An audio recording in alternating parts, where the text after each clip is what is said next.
So in Europe, we lose about 1 trillion euros a year, due to tax avoidance, tax dodging. That's a massive amount of money, and we are all losing out of this. And it's not fair, because that means we are subsidizing essentially big businesses and their profits.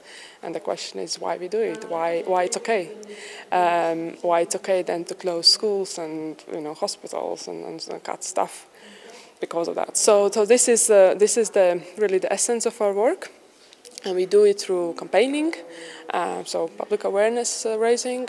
We do it through training, also training young activists so that they can also make action.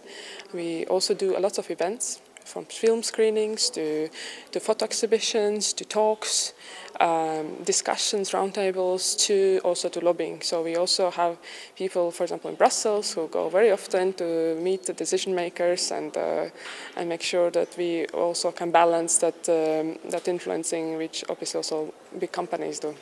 There's much more resources for that, but we try to make the voice of the public as loud as possible. We all understand that tax, it's a complex issue. Our approach was essentially to create human story around it. If we really build that story around public services which are cut, because of not getting enough tax, then that story becomes more real. Or also putting into perspective how much tax we as individuals pay, through our income tax, and how much companies pay.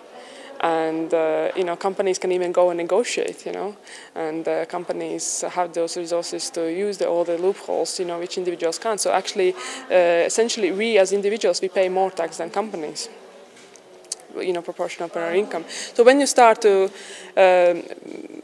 break it down, really, what this is and what it means, and where exactly that unfairness comes, right? Then it kind of becomes, I think, also easier to communicate.